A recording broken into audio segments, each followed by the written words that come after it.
Hello everyone, आज के इस वीडियो में आपका स्वागत है।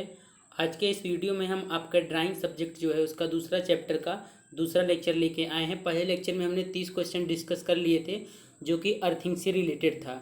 तो अब इस वीडियो में हम अर्थिंग से रिलेटेड कुछ और क्वेश्चन को डिस्कस करेंगे और इसके बाद आपका ये चैप्टर समाप्त हो जाएगा। तो सबसे पहले हम आपको सिलेबस दिखा देते हैं कि कौन कौन से टॉपिक पर ऑब्जेक्टिव क्वेश्चन हो चुके हैं और किन टॉपिक्स पर ऑब्जेक्टिव क्वेश्चन आना बाकी है, और उन्हीं टॉपिक पर हम आज ऑब्जेक्टिव क्वेश्चन देखेंगे। तो सबसे पहले चलते हैं, हम सिलेबस देख लेते हैं, तब तक कुछ लोग और लाइव जुड़ जाएंगे। यहाँ पर आप सिलेबस देख सकते हैं, आपके ड्राइंग के दूसरे चैप्टर का ये सिलेबस हम दिखा रहे हैं आपको।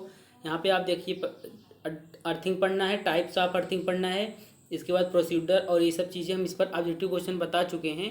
अब जो आपका ऑब्जेक्टिव क्वेश्चन आएगा वो आएगा relevant IS specification of earth electrode for earthing a transformer a high building, इस पर ऑब्जेक्टिव क्वेश्चन आएगा। फिर इसके बाद इस टॉपिक पर अर्थिंग ले आउट ऑफ डिस्ट्रीब्यूशन ट्रांसफार्मर, फिर ऑब्जेक्टिव क्वेश्चन आएगा आपका सब स्टेशन अर्थिंग ले आउट एंड अर्थिंग मटेरियल्स, और जो भी अर्थिंग के टाइप्स हैं उन पर भी ऑब्जेक्टिव क्वेश्चन होंगे।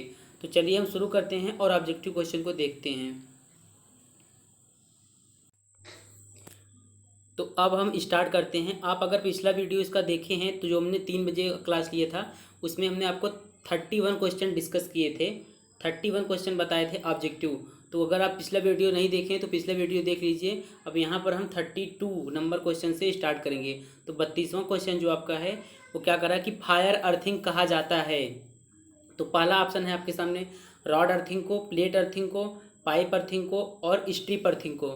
तो आप बताइए कि फायर अर्थिंग इनमें से किसे कहा जाता है, जल्दी से इसका आंसर दीजिए। फायर अर्थिंग किसे कहा जाता है?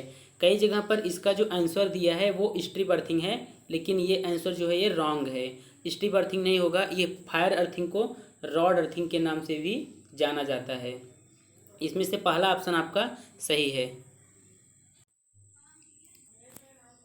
अब हम नेक्स्ट क्वेश्चन देखते हैं। हमारा 33वां नंबर क्वेश्चन है कि अर्थिंग वायर सर्किट में किस प्रकार जोड़ा जाता है।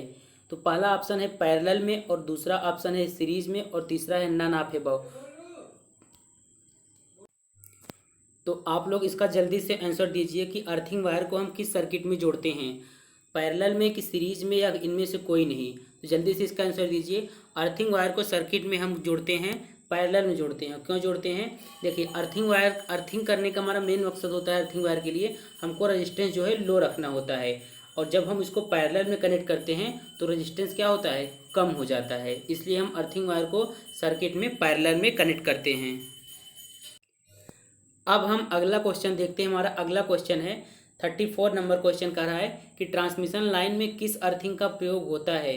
पहला ऑप्शन है स्ट्रिप अर्थिंग, दूसरा है रॉड अर्थिंग, तीसरा है प्लेट अर्थिंग, चौथा है नॉट, मतलब NOT अब लिखेंगे हर ऑप्शन में हम, अगर नन ऑफ दीज होगा तो तुम आप समझ जाइएगी NOT मतलब नन ऑफ दीज। तो आप बताइए कि ट्रांसमिशन लाइन में किस अर्थिंग का प्रयोग किया जाता है, strip earthing, rod earthing, plate earthing, not. जल्दी से इसका आंसर कीजिए। तो इसका आंसर जो होगा वो होगा स्ट्रिप अर्थिंग का प्रयोग करते हैं। ट्रांसमिशन लाइन में स्ट्रिप अर्थिंग का प्रयोग करते हैं। तो पहला ऑप्शन इसमें आपका करेक्ट है। अब हम नेक्स्ट क्वेश्चन देखते हैं। हमारा अगला क्वेश्चन है कह रहा है कि सभी इंस्ट्रूमेंट के करंट न कैरी करने वाले मेटेलिक पार्ट को प्रभावी रूप से अर्थ किया जाता है, क्यों?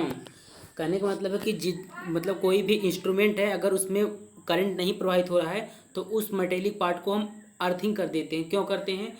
पहला ऑप्शन है इलेक्ट्रिक झटकों से रक्षा के लिए, दूसरा है ओवरलोड करंट से बचने के लिए, तीसरा है इंस्ट्रूमेंट की हीटिंग से रक्षा के लिए, चौथा है इनमें से कोई नहीं। तो जल्दी से इसका आंसर दीजिए आप लोग कि सभी इंस्ट्रूमेंट के कैरी न करने वाले मेटेलिक पार्ट को प्रभावी रूप से अर्थ क्यों कर देते हैं। इसमें से आपका जो सही ऑप्शन है वो पहला ऑप्शन है इलेक्ट्रिक झटकों से रक्षा के लिए हम सभी मेटेलिक पार्ट को क्या करते हैं, प्रभावी रूप से अर्थिंग कर देते हैं। अब नेक्स्ट क्वेश्चन देखते हैं। ये क्वेश्चन बहुत ही इंपॉर्टेंट है। कह रहा है कि अर्थिंग के प्रभावी न होने के कारण है। पहला ऑप्शन है अर्थ वायर का रेजिस्टेंस अधिक होना, दूसरा है लीकेज करंट का अर्थ पर पर्याप्त डिस्चार्ज न हो पा रहा हो, तीसरा है अर्थ वायर पर जोड़ ढीले हो या वह टूट गया हो, चौथा है उपरोक्त सभी। रीजन बताना है कि अर्थिंग का प्रभावी क्यों नहीं होता, अर्थिंग के प्रभावी न होने का कौन सा कारण है। तो जल्दी से इसका आंसर कीजिए आप लोग। क्वेश्चन देखिए और जल्दी से आंसर कीजिए कि अर्थिंग के प्रभावी होने का न होने का क्या कारण है। इसका जो सही ऑप्शन है वो चौथा ऑप्शन इसमें करेक्ट है। अब हम अगला क्वेश्चन देखते हैं। अगला क्वेश्चन है 37वां नंबर क्वेश्चन है कि आईएस के अनुसार अर्थ वायर व अर्थ इलेक्ट्रोड एक ही पदार्थ के होने चाहिए। ये बात सत्य है या असत्य है? कि जो स्टेटमेंट दिया गया है कि आईएस के अनुसार अर्थ वायर व अर्थ इलेक्ट्रोड एक ही पदार्थ के होने चाहिए, वो ट्रू है या फॉल्स है? जल्दी से इसका आंसर कीजिए। अर्थ वायर और अर्थ इलेक्ट्रोड एक ही मटेरियल के बने होने चाहिए, ये जो है आपका सही ऑप्शन है। इसमें पहला वाला ऑप्शन सही है, क्योंकि जो दिया गया स्टेटमेंट है वो सही है, एक ही पदार्थ का बना होना चाहिए। अब हम अगला क्वेश्चन देखते हैं। हमारा अगला क्वेश्चन है 38वां नंबर क्वेश्चन है कि अर्थ वायर को मैकेनिकल डैमेज से बचाने के लिए इसे ग्राउंड से कम कितनी गहराई पर होना चाहिए। कहने का मतलब है जब हम अर्थिंग करते हैं ग्राउंड में अर्थ वायर को, उसमें उसमें क्या करते हैं, प्रोवाइड करते हैं अर्थ में, तो मैकेनिकल डैमेज मतलब बाहरी आघातों से बचाने के लिए, यांत्रिक डैमेज से बचाने के लिए इसे ग्राउंड में कम से कम कितनी गहराई पर होना चाहिए। पहला ऑप्शन है 30.5, दूसरा है 10 सेमी नीचे, और दो ऑप्शन दिए गए हैं, और तीसरा है 80 सेमी, चौथा है नन ऑफ दीज। तो इसमें से कौन सा ऑप्शन सही है? मैकेनिकल डैमेज से बचाने के लिए कम से कम कितनी गहराई पर अर्थ वायर को होना चाहिए? तो इसमें से पहला ऑप्शन आपका इसमें से सही है, 30.5 सेमी नीचे होना चाहिए अर्थिंग मैकेनिकल डैमेज से बचाने के लिए। अब हम अगला क्वेश्चन देखते हैं। अगला क्वेश्चन है कि आईएस के अनुसार अर्थ इलेक्ट्रोड की गहराई कम नहीं होनी चाहिए, कितने से? 1.25 मीटर से, 2 मीटर से, 5 मीटर से, एनओटी मतलब नन ऑफ दीज। जल्दी से इसका आंसर कीजिए कि आईएस के अनुसार अर्थ इलेक्ट्रोड की गहराई कितनी होनी चाहिए। तो अर्थ इलेक्ट्रोड की जो गहराई होती है वो 1.5 मीटर से कम नहीं होनी चाहिए। पहला ऑप्शन इसमें आपका करेक्ट है। देखिए अब आपके सामने एक रिमेंबर पॉइंट है, आप इसका स्क्रीनशॉट ले लीजिए और इसको याद रखे रहिए, क्योंकि ये ऑब्जेक्टिव क्वेश्चन में आ सकता है। अब देखते हैं रिमेंबर पॉइंट क्या है। कि जैसे कि अर्थिंग के लिए जो अर्थिंग रेजिस्टेंस का आदर्श मान जो होता है 0 होना चाहिए, लेकिन अब रेजिस्टेंस 0 तो हो नहीं सकता, कुछ ना कुछ तो रेजिस्टेंस होगा। लेकिन अब हर चीज़ के लिए निर्धारित किया गया है कि अगर अर्थिंग रेजिस्टेंस का मान इतना होता है तो आपका अर्थिंग जो है वो प्रभावी रहेगा। तो अगर वायरिंग इंस्टॉलेशन है तो उसमें अर्थिंग रेजिस्टेंस जो होना चाहिए 1 ओम होना चाहिए, और बड़े पावर स्टेशन में अर्थिंग रेजिस्टेंस जो होना चाहिए 0.5 ओम से 1 ओम तक होना चाहिए, और छोटे पावर स्टेशन व सब स्टेशन में 1 ओम से 2 ओम तक अर्थिंग रेजिस्टेंस होना चाहिए। क्योंकि आदर्श मान 0 होता है, लेकिन 0 तो हो नहीं सकता है, लेकिन ये मान जो है आपको दिखा रहे हैं वो निर्धारित किए गए हैं, आपको इसको याद कर लेना चाहिए। और देखिए अन्य इलेक्ट्रिक परिसर में इन सब के अलावा चौथा है इसमें, अन्य इलेक्ट्रिक परिसर में जो इलेक्ट्रिक और अर्थिंग रेजिस्टेंस होना चाहिए वो 2.5 ओम से 5 ओम तक होना चाहिए। अब हम अगला क्वेश्चन देखते हैं। जो भी क्वेश्चन है इसमें एक भी क्वेश्चन आपके सिलेबस से बाहर नहीं है, सारे क्वेश्चन सिलेबस से ही लिए गए हैं और बुक से ही लिए गए हैं, उसको पढ़ के इसमें से ऑब्जेक्टिव क्वेश्चन निकाला गया है। तो ये जो क्वेश्चन है आपका कह रहा है कि अर्थिंग सिस्टम का अर्थ रेजिस्टेंस कम किया जा सकता है।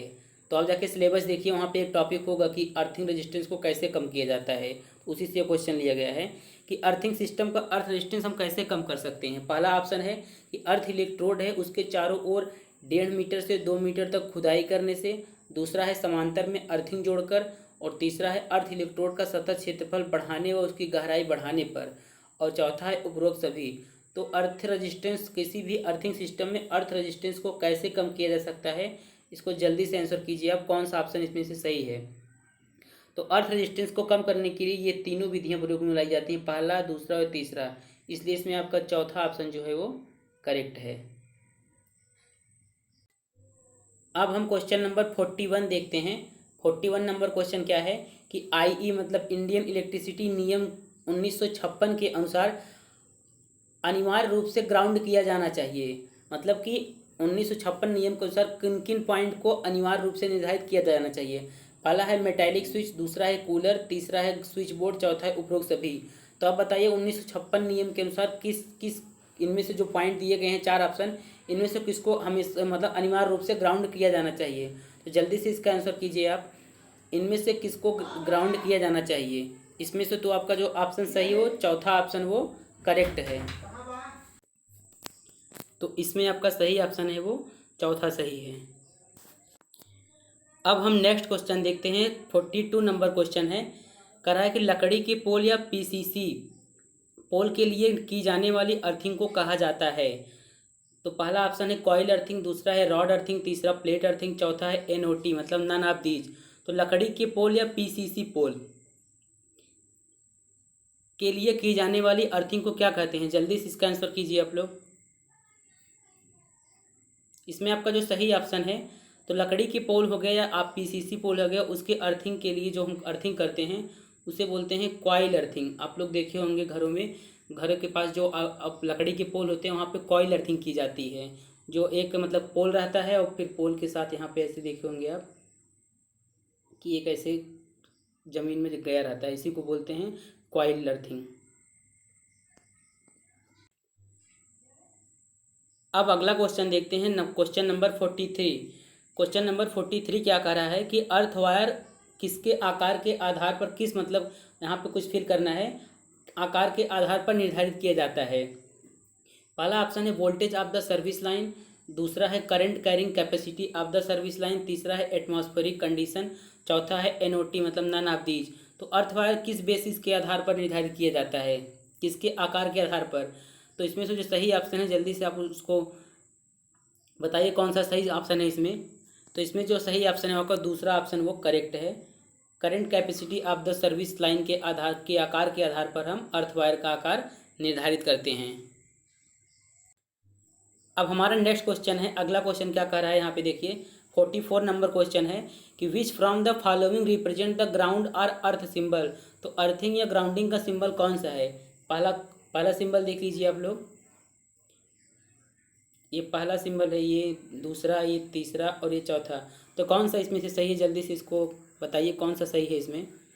तो जो सही ऑप्शन है इसमें आपका दूसरा ऑप्शन सही है, ये ऑप्शन आपका सही है। अब हम अगला क्वेश्चन देखते हैं। हमारा अगला क्वेश्चन है 45 नंबर क्वेश्चन, करा है कि अर्थिंग की किसी बिल्डिंग से दूरी होती है। अर्थिंग की किसी बिल्डिंग से दूरी होती है। पहला ऑप्शन है 1.5 मीटर, दूसरा है 2.5 मीटर, तीसरा है 3.5 मीटर, चौथा है 0.5 मीटर। तो जल्दी से बताइए इसमें से कौन सा ऑप्शन सही है कि अर्थिंग की किसी बिल्डिंग से दूरी होती है। क्वेश्चन देखिए और जल्दी से इसका आंसर कीजिए। इसमें आपका जो सही ऑप्शन है वो पहला ऑप्शन है वो सही है, 1.5 मीटर। अब हम अगला क्वेश्चन देखते हैं। क्वेश्चन नंबर 46 करा है कि बलुआ मतलब कि रेतीली जमीन के लिए कौन सी अर्थिंग उपयुक्त होती है। क्वेश्चन ध्यान से देख लीजिए, ऑप्शन दिखा रहे हैं आपको कि रेतीली जमीन के लिए कौन सा अर्थिंग उपयुक्त होता है। इसके लिए 4 ऑप्शन दिए गए। पहला ऑप्शन है प्लेट अर्थिंग, दूसरा है रॉड अर्थिंग, तीसरा है वायर अर्थिंग, चौथा है एनओटी। जल्दी से बताइए, क्वेश्चन एक बार फिर से दिखा देते हैं कि बलुआ या रेतीली ज़मीन के लिए कौन सा अर्थिंग उपयुक्त होता है। इन चारों ऑप्शन में जल्दी से टिक करिए कौन सा ऑप्शन सही है। तो इसमें जो आपका सही ऑप्शन है दूसरा ऑप्शन करेक्ट है, वो है रॉड अर्थिंग। रॉड अर्थिंग का प्रयोग जो होता है बलुआ ज़मीन रहता है तो वहाँ पर हम रॉड अर्थिंग का प्रयोग करते हैं। जैसे रॉड हो गया, उसको हैमर की सहायता से हम उसको क्या करते हैं, ज़मीन में गाड़ देते हैं। अब हम अगला क्वेश्चन देखते हैं। हमारा जो अगला क्वेश्चन है 47 नंबर क्वेश्चन का रहा है कि अर्थ कंडक्टर ग्राउंड को एक पाथ क्यों प्रोवाइड करता है। Why does the earth conductor provide a path to ground. जो अर्थ कंडक्टर होता है वो ग्राउंड को एक पाथ क्यों प्रोवाइड करता है। पहला ऑप्शन है इसमें फॉर ओवर करंट के लिए, दूसरा है फॉर हाई वोल्टेज के लिए, तीसरा है फॉर लीकेज करंट के लिए, चौथा है लो वोल्टेज के लिए। तो आपको पता है जो अर्थिंग की जाती है, जैसे अर्थिंग की गई है तो उसमें क्या होता है कि जो आपका अर्थ कंडक्टर वायर जो होता है वो एक ग्राउंड मतलब ग्राउंड पाथ प्रोवाइड करता है। तो उसके लिए कौन सा ऑप्शन इसमें से जल्दी से टिक करिए आप लोग। अर्थिंग लीकेज करंट से भी सुरक्षा प्रदान करता है, तो इसमें आपका तीसरा ऑप्शन जो है वो करेक्ट है। अब हम नेक्स्ट क्वेश्चन देखते हैं। हमारा अगला क्वेश्चन है 48 नंबर कि कौन सा आईई रूल अर्थिंग से संबंधित है। कौन सा इंडियन इलेक्ट्रिसिटी रूल अर्थिंग से संबंधित है? 4 ऑप्शन है इसमें। पहला है रूल 37, दूसरा है रूल 35, तीसरा है रूल 90 और चौथा है ऑल ऑफ एबव। तो जल्दी से बताइए कौन सा नियम अर्थिंग से संबंधित है इसमें। जल्दी से इस पर टिक कीजिए, कौन सा नियम अर्थिंग से संबंधित है। तो इसमें जो आपका सही ऑप्शन है वो तीसरा ऑप्शन सही है। रूल नंबर 90 जो है वो अर्थिंग से संबंधित होता है। अब हम नेक्स्ट क्वेश्चन देखते हैं। हमारा नेक्स्ट क्वेश्चन क्या है? क्वेश्चन नंबर 49 कह रहा है कि अर्थ में नमी की ज़्यादा मात्रा अर्थ रेजिस्टेंस को क्या करता है? बढ़ाता है, घटाता है, कोई प्रभाव नहीं, या फिर एनओटी मतलब नन ऑफ दीज। अर्थ में नमी की ज़्यादा मात्रा अर्थ रेजिस्टेंस को क्या करता है? बढ़ाता है, घटाता है, कोई प्रभाव नॉट। कौन सा ऑप्शन सही? जल्दी से इसको टिक करिए, बहुत ही इजी क्वेश्चन है ये। तो आपको पता है नमी की ज़्यादा मात्रा अर्थ रेजिस्टेंस को घटाता है, इसलिए इसमें आपका दूसरा ऑप्शन जो है वो करेक्ट है। अब हम अगला क्वेश्चन देखते हैं।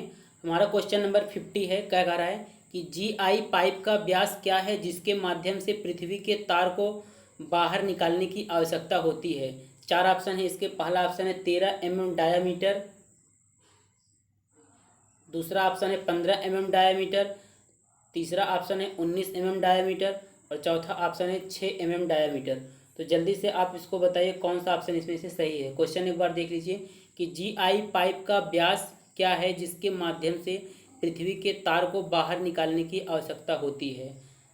13 mm, 15 mm, 19 mm और 6 mm। पहला ऑप्शन है 13 mm। जल्दी से इसको टिक करिए और बताइए कौन सा इसमें ऑप्शन सही है।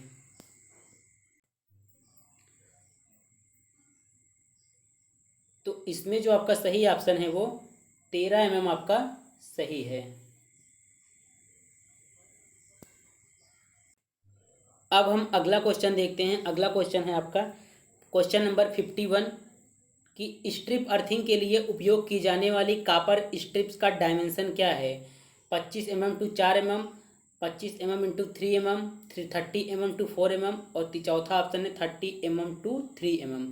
तो जल्दी से बताइए कि स्ट्रिप अर्थिंग के लिए जो हम कापर स्ट्रिप का प्रयोग करते हैं उसका डायमेंशन कितना होना चाहिए? क्वेश्चन देखिए और जल्दी से पिक करिए। तो इसमें जो आपका सही ऑप्शन है स्ट्रिप कॉपर स्ट्रिप का जो डायमेंशन है वो 25 mm इंटू 4 mm होता है। देखिए जो भी क्वेश्चन आएगा एग्जाम में ऑब्जेक्टिव वो क्वेश्चन जो होगा बहुत हार्ड नहीं होगा, सरल से मध्यम के बीच में होगा। कुछ क्वेश्चन सरल होंगे, कुछ मध्यम होंगे, लेकिन हार्ड नहीं होगा। तो ये जो क्वेश्चन आपको बता रहे हो सकता है इसी में से क्वेश्चन आए, क्योंकि इतने सारे क्वेश्चन बना दिए हैं। कहीं ना कहीं तो इसमें 8 या 10 क्वेश्चन तो फंस ही जाएंगे। क्वेश्चन की संख्या जो है 65 है अगर एक चैप्टर से, तो 5 या 10 क्वेश्चन अगर आते हैं एक चैप्टर से तो फंस जाएंगे जरूर कुछ ना कुछ क्वेश्चन। तो अब हम अगला क्वेश्चन देखते हैं।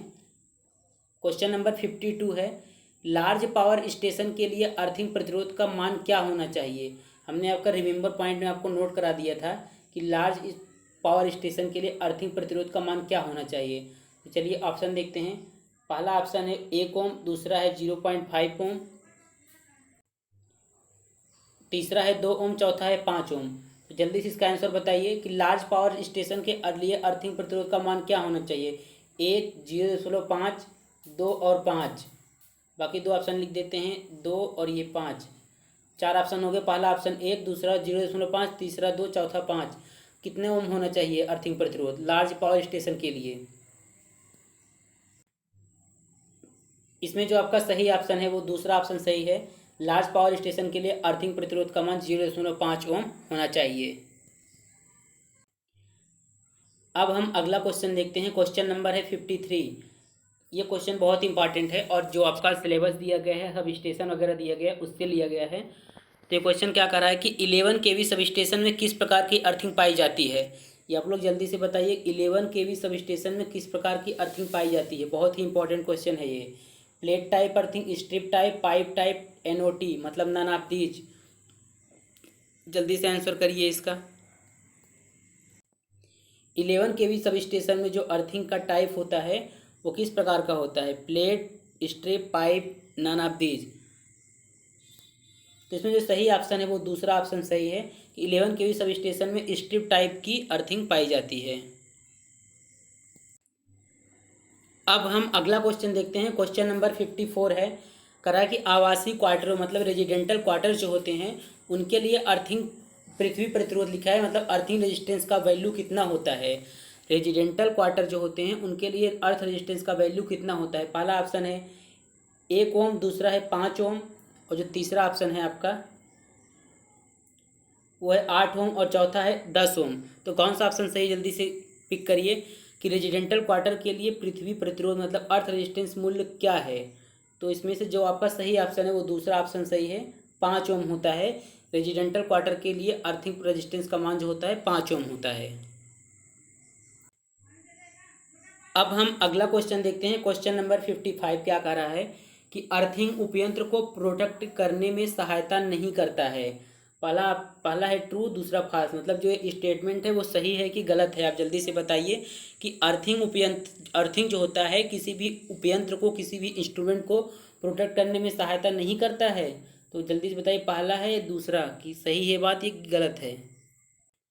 देखिए इसमें जो सही ऑप्शन है आपका वो फॉल्स है। ये स्टेटमेंट जो दिया गया है वो गलत है, क्योंकि अर्थिंग जो होता है हमको क्या होता है, इलेक्ट्रिक शॉक से बचाता है। इसके साथ साथ जो लाइटनिंग मतलब कि तड़ित होता है उससे भी सुरक्षा करता है, और कोई फॉल्ट वगैरह हो गया उससे भी सुरक्षा करता है। तो ये स्टेटमेंट जो दिया गया है ये बिल्कुल ही गलत है। तो इसमें से दूसरा ऑप्शन सही है। अब हम अगला क्वेश्चन देखते हैं। हमारा अगला क्वेश्चन नंबर 56 है, क्या रहा है कि अप्रभावी अर्थिंग के कारण हैं। पहला ऑप्शन है इलेक्ट्रोड की गहराई कम होना, दूसरा है जोड़ ढीले होना, तीसरा है अर्थिंग में नमी न होना, चौथा है AOA मतलब ऑल ऑफ एबव, इनमें से सभी। तो अप्रभावी अर्थिंग का क्या कारण है, जल्दी से पिक करिए कि कौन सा कारण है इसमें से जिसके कारण अर्थिंग जो होता है आपका इम्प्रॉपर मतलब अप्रभावी होता है, कौन सा कारण है।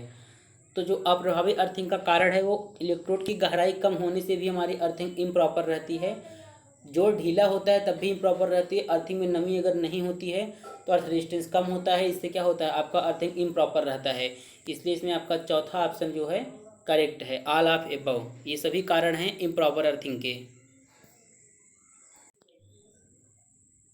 अब अगला क्वेश्चन देखते हैं। क्वेश्चन नंबर 57, ये क्वेश्चन देखते हैं कि कौन सही कर पाता है, तो क्वेश्चन जो है आपका resistance of earth should B, पहला ऑप्शन है इनफाइनाइट, दूसरा है हाई, तीसरा है लो, चौथा है मिनिमम पॉसिबल। तो जल्दी से इसका आंसर करिए आप लोग, देखते हैं कौन सही कर पाता है इसे। Resistance of earth should be, earth का रेजिस्टेंस होना चाहिए, infinite, high, low, minimum possible. जल्दी से पिक करिए कौन सा ऑप्शन सही होगा। ज़्यादातर लोग तीसरा ऑप्शन लगाएंगे, इसमें हिंट दे दिए, जल्दी से बताइए कौन सा ऑप्शन सही होगा। तो इसका जो सही ऑप्शन है वो मिनिमम पॉसिबल, जितना हो सके उतना कम होना चाहिए अर्थ का रेजिस्टेंस। चौथा ऑप्शन इसमें सही है। अब हम अगला क्वेश्चन देखते हैं। क्वेश्चन नंबर 58 कह रहा है कि अर्थ विभव लिया जाता है। चार ऑप्शन है इसके। पहला ऑप्शन है 0, दूसरा है दैट ऑफ सप्लाई, तीसरा इनफाइनाइट, चौथा नन ऑफ दोज। तो कह रहा है कि जो अर्थ पोटेंशियल होता है मतलब कि अर्थ विभव जो होता है वो लिया जाता है 0, दैट ऑफ सप्लाई, या फिर इनफाइनाइट, या फिर नन ऑफ दीज। जल्दी से इसका आंसर पिक करिए। इसमें जो सही ऑप्शन है आपका वो है 0, अर्थ पोटेंशियल 0 लिया जाता है। अब हम नेक्स्ट क्वेश्चन देखते हैं। अगला क्वेश्चन है 59। ये क्वेश्चन देखते हैं कौन सही करता है। निम्न में से कौन सा साइड मतलब कौन सा स्थान अर्थिंग के लिए अच्छा रहेगा।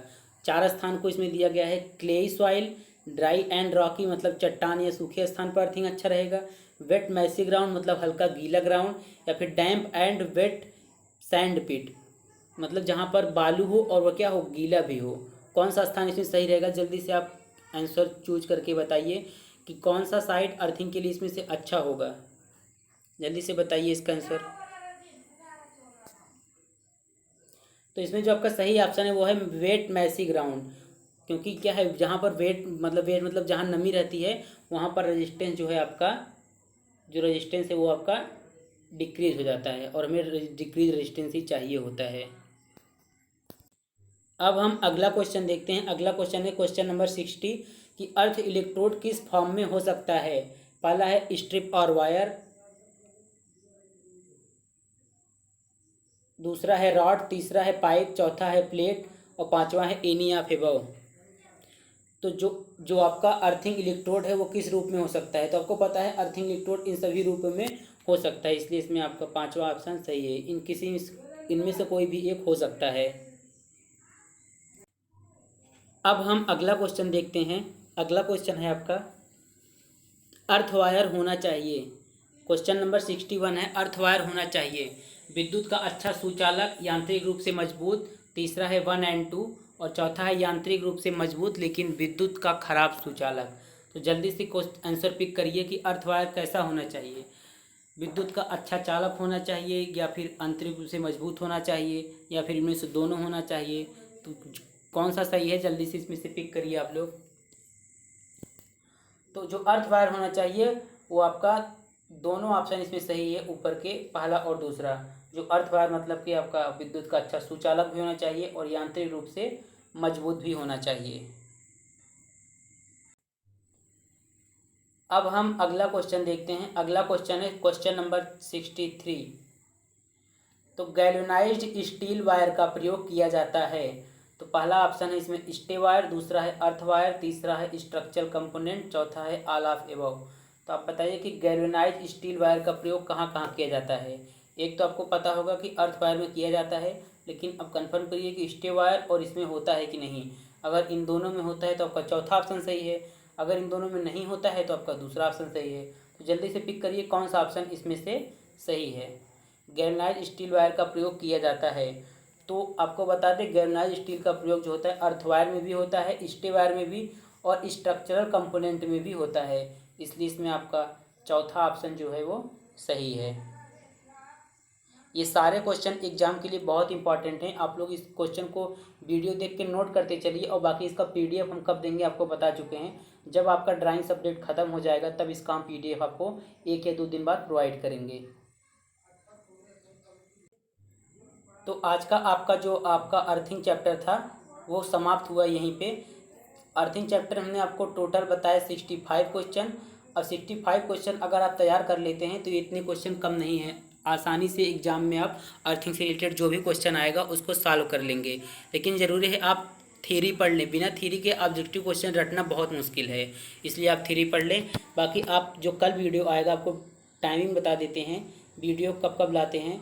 पहला वीडियो आता है आपका सुबह 9 बजे और दूसरा वीडियो आता है 3 बजे और तीसरा वीडियो आता है रात को 9 बजे। ये टाइमिंग हमने फिक्स किया है 9 बजे, 3 बजे और 9 बजे। तो आप इस टाइम पर अगर टेलीग्राम से नहीं जुड़े हैं तो टेलीग्राम से जुड़ जाइए, वहाँ पर हम नोटिफिकेशन भेज देते हैं कि किस टाइम क्लास चलेगा। तो जल्दी से जल्दी टारगेट है कि 10 जुलाई तक आपका ड्राइंग ख़त्म कर दें और इसके बाद UEE जो बचा है आपका वो हम 15 जुलाई तक वो भी ख़त्म कर दें और इसके बाद हम अपनी पढ़ाई रिवीजन करना शुरू करें। तो चलिए अब अगले वीडियो में मिलते हैं।